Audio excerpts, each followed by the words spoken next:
Well, admission time in Delhi University is probably the biggest nightmare for students and parents. And this year as well, cut-off percentages to get into colleges in DU are expected to be sky high. It basically means that even if you've scored 90%, that's not a guarantee that you'll get into the course and college of your choice.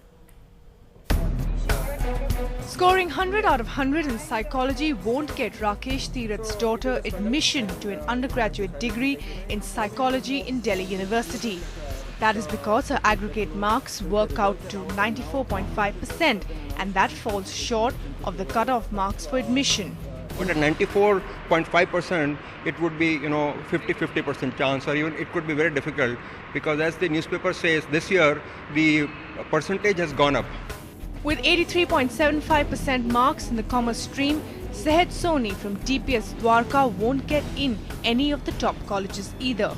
Marks, I don't think I'll get a good college. They need to add more seats in big colleges as well as new universities and new campuses. The chaos, the protests and the demands for the rollback of the four-year program. There are several issues that have been plaguing the Delhi University admission process. But the most pertinent question being asked is, if the cutoffs keep going up and up, what is going to happen to the lakhs and lakhs of students who are left out? 54,000 seats in Delhi University, but lakhs and lakhs of people applying. Many are now asking, is it time to rethink the marking system? There are children who are getting 100 in sociology, 100 in psychology, 100 in geography.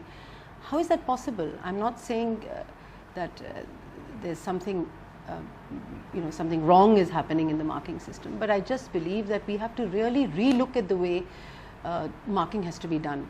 Braving the 44 degrees of Delhi and still not able to find a seat in a college, well, it needs a serious kind of an introspection. The first list of cut-off marks will be put up on 24th June, but even those with scores above 90% are not assured of a seat. So the pressure on students to be better than ever is tremendous. In New Delhi with camera person Vijay Patwal, Bhairavi Singh, NDTV.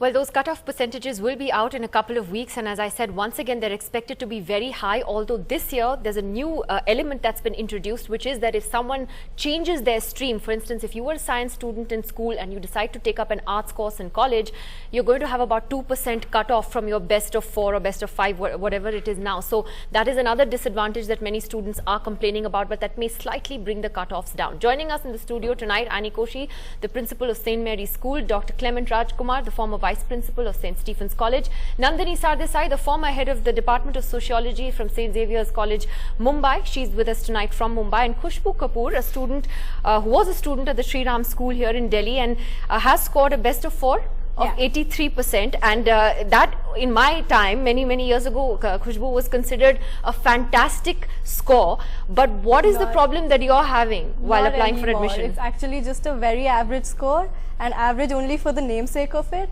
More of like, if you have to get into college, it's not something which anyone would consider up to the point, and the students know it as well. I myself know that if there's a college that I want to apply to, I'll have to rethink if it's a good enough college, if I'll be able to make it with my kind of a percentage, especially considering it's DU, where everything is only oriented and related to your marks. Everything touches a 90, 95. So even the 90%ers, I can see them all worrying about their marks and saying, we hope we get in with like a 94 and everything. So I know with my 83, it's more like beggar not chooser for DU colleges. So wherever you get admission. So wherever. So it's not even a question of you. What is it that you want to do? I wanted to do English honors, and first preference, like the way it is LSR, because it's the top college at for English honors. But now that I know my percentage is not really up to the mark and, to the level. You're not hopeful? Not really, not at all. So what's your plan B? Even if I make it through the 10th cutoff list, I'd be glad, literally glad. So yeah, any college now for English honors, because I know that's the course I want to do. So any college which I'm getting into, I'd take it very happily, because you can't throw a fuss over it. But do you have a backup plan? Backup plan would be private colleges. Like I applied to Pearl for fashion. Luckily, that's something I am inclined towards. Other kids who aren't, I actually would be really, scared for them. Like, what would they do? Because I still know I have my admission at Pearl in hand. so I have a seat there for me. But if I actually didn't have that, then I would be in a hot soup and I would be worried where I have Well, to let be. me just tell you that 83% is fantastic. It's just really sad that our education system measures people by the 0.5% here and there. But Dr. Rajkumar, what has happened?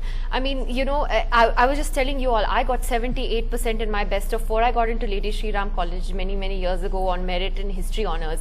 And today, I wouldn't get into history honors in my own college. The cutoffs are, you know, in their late 80s and early 90s. Yeah, the basics of these problems, you know, whether the Delhi is equipped to cater the needs of those students who are coming out of Delhi schools and those students who are coming out of the schools across the country. And when the students from other states come with their own state board marks and all, the cutoff marks soar high. And now we find it difficult to even fix up a reasonable mark as a cutoff point. And even though the Delhi University has gone into 4-year course stream, the people are converging. They're longing to come to Delhi and study because of other reasons. You know, they have other add-on adjustments, I may say the advantages, because they can also pursue some other courses, side-by courses, you know, But you're saying students from other states are particularly at a disadvantage because state boards are much tougher in their markings than the CBSE is, actually. See, we have the interview system in our college. Every 15, 16 candidates, I see a student coming up with 100 out of 100. Not PCM, one can understand. In English, 100 out of 100 in English. In such cases, how are you going to have a cutoff point which is suitable for the candidates coming from all kinds of state boards? Okay, then Annie Koshi, what's the matter with the marking system then? Like, how are people getting 100 out of 100 in English or 97 out of 100 in history in school? Well, I think, when colleges look at the marks that schools give, they think that that shows an aptitude for a subject. I'm afraid that's not, there's no correlation between the marks that you get in school and the subject that you're opting for. And two is that the way marking is done by the CBSE at the class 12 and exit level is a very objective. In order to get a fair marking, they make it as objective as possible. So you have short answers, multiple choice, and which is what gives you this huge marks. And that, when you say 100 out of 100 in English, nobody is sort of looking at a book in depth. Nobody is sort of trying to analyze poetry or anything of the sort the way that colleges would like them. I mean, if you ask a kid how many books he's read, it would be the rare kid that has said that, I love reading, I can talk about this, that, and, the other. So, I feel that we are out of sync. For instance, the university says that if you have taken science and then you opt for commerce, you will lose 2%. Yeah, that's what's going to happen this year. While the 4-year course is actually supposed to encourage diversity. So basically the university is not walking the talk, because you should actually say, so what if you want to change? You will have some of this and some of that. And you want them to do some of this and some of that in the first and second year, but you don't encourage it and you minus. Also, the university has no idea of the course. For instance, the university has made a remark that they would minus 2% from those who are doing functional English. Functional English is on par with core English. But since the university looks at the nomenclature and says, oh, it sounds like you've just learned how to, simple English. But Nandini Sardesai, are these in a sense desperate steps that the university has had to take, because you have essentially a demand and supply problem, and you have an overwhelming number of students now who are scoring this 90%, 95% and above. You have very few good quality colleges, and that really is the crux of the problem. Well, I have been associated with Mumbai University, and I do find that we are actually, the universities seem to be competing with giving students higher marks, and therefore they are devaluing marks. As the person before me said very rightly, it's absurd how students can get 100 out of 100 in a subject like English, even if it's objective.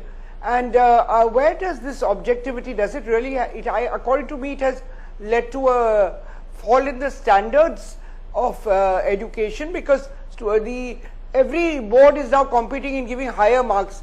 This year in Mumbai, the 12th standard, they said, oh, now our students are getting as high marks as the CBSE. What are we trying to do? And therefore, with the result that, what is the difference for me between a student who gets 90% and which is the cutoff point, and a student who gets 89.9 and does not get into the college? I feel we are just sort of, playing with statistics, as it were. It's marginal, the differences, and this is in fact, instead of getting in good students, it is discouraging the good students from going for courses, and many of them secede from the system and then they decide to go abroad. So I think we need to take a relook at the whole way that marking is being done, and which is giving students a very wrong notion about how eligible they are for the course. I don't think that the student who gets 90% and the student who gets 89.9% are any different. Maybe that other student has but better aptitude, but we are just not looking at that. We are just going by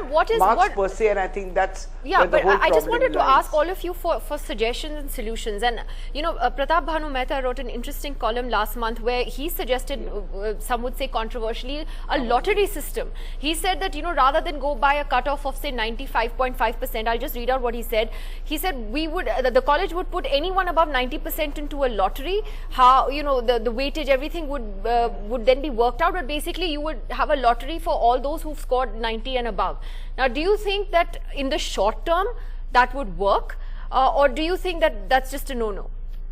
Yeah, you talked about that lottery system. I had a look at that. Maybe it might make for a nice heady mix. It might make for a heady mix. Maybe the lottery system might work. Okay, that's interesting. Annie Kaushik, I'm just saying that it's about time that my life did not depend on a lottery. It should depend on the brains I have and what I want to do in life. And maybe the answer is actually to give kids a gap year to think about what they want to do and let them go and actually, I would say, why don't we send our kids out to actually work in the fields of the country for a year, take from the north and the south and mix them up a little bit across the country to get them to know their country, and then to decide what they want to do. Because really, as I was talking to the young lady out here, that at 18, I have no idea about which course I want to do. But the concept of a gap year is, I think, slowly catching on in this country, isn't it? It's something that maybe culturally we're not sort of tuned to. Wouldn't you agree? I agree, but I think it would be better than, at the moment what is happening, I feel, is that the market moves education, especially higher education. There is more business groups coming into colleges, and at one point of time commerce became the big name of the game because everybody wanted to get into banking and what have you. And so I find that we have to stop letting the market dictate the courses, what we take and what is being offered by colleges. If we have larger numbers, it doesn't necessarily mean that we dilute the quality of education that is being imparted by the colleges. But Dr. Rajkumar, the point is ultimately you also need to have better quality colleges in the university. That is the bottom line, and that's a long-term solution. But in the short term, would something like a lottery for like 80% and above, 90% above? I mean, Nandini Sardesai says, why not? It might be an interesting mix. What do you think? Well, see, lottery means you are giving, the entire thing to the chances. Is tossing. Well, you still have a cutoff. Lottery. I said, look, what is higher education? After your schooling, you want to pursue the education where your interest is. You are passionate about certain things, so you want to continue in that.